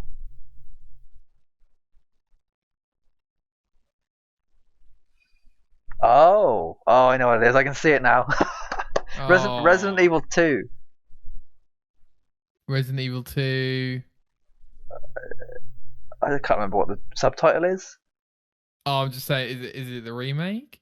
I guess, yeah, because you've got Jill, you've got Leon on the left, and you've got, I think, Jill on the right. Very good. Very Claire. good. It's Claire and Leon. So I can see the red. I am thoroughly impressed. Thoroughly impressed. Yeah. Fantastic. Okay.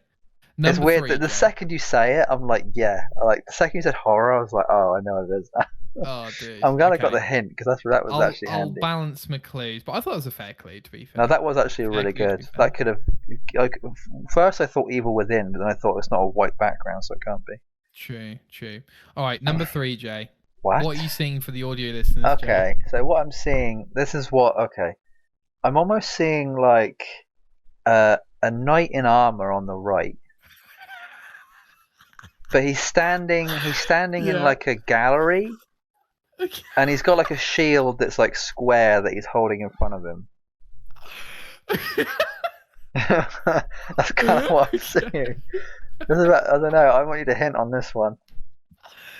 I need at least a genre. I think without it, it's hard. I'm gonna show you the easier pixel because. Oh, really? Yeah, I am because. Oh, I see. So there's like the more pixelated it is, the harder it is. There's like levels to it.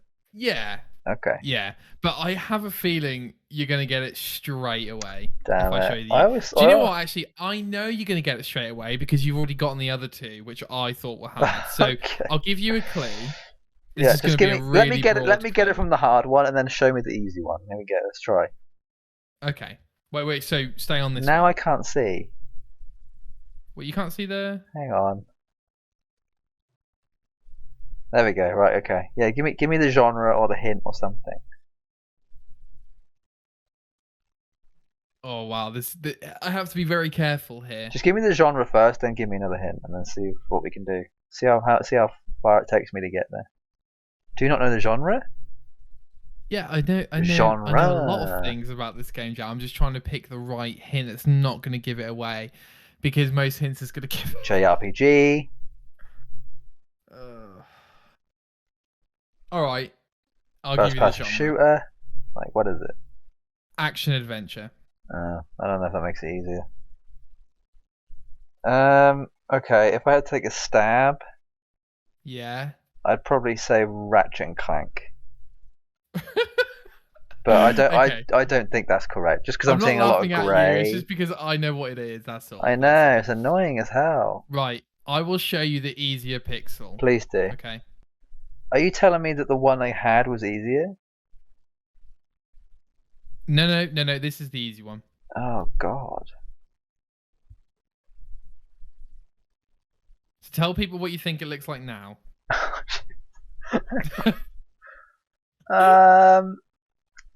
Much the same, except the character on the right looks almost like Mandalorian.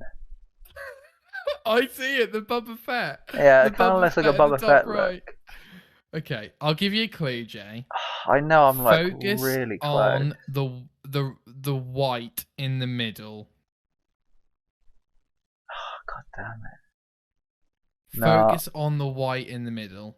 I want to say the character on the right almost has like a bandolier. Is that what you call it? Sure. Like a set, sure. like a belt, but with like bullets in it, maybe.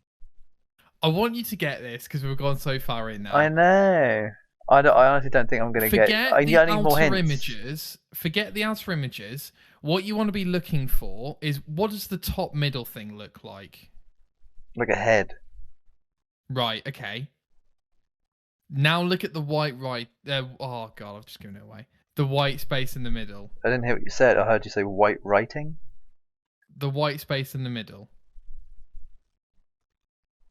Oh. I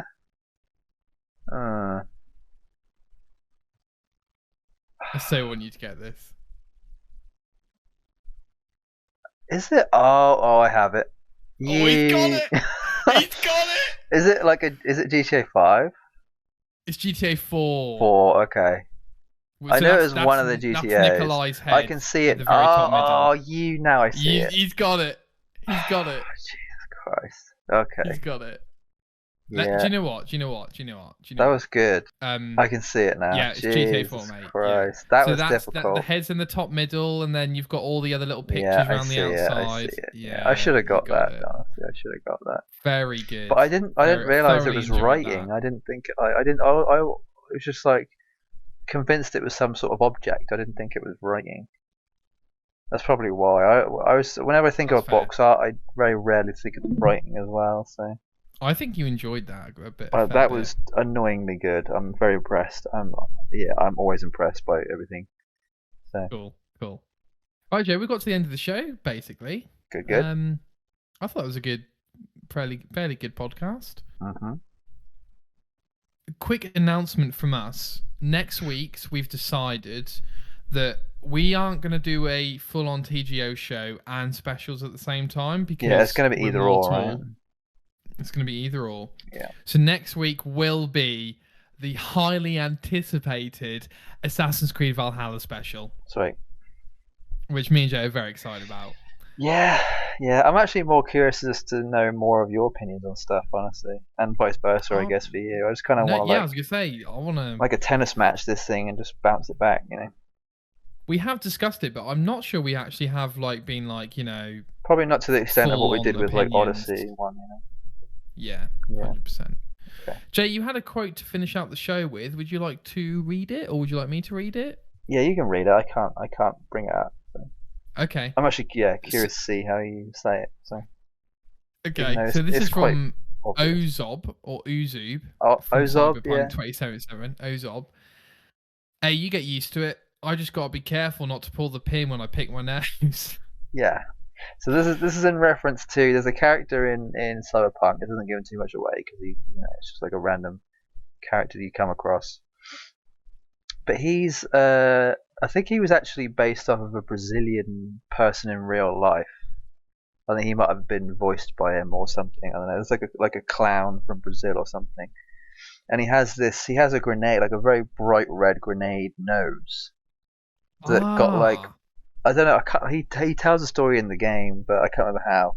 But he basically had his nose, I think, blown off by something, and then I think his brother replaced it with a grenade while he was asleep or something.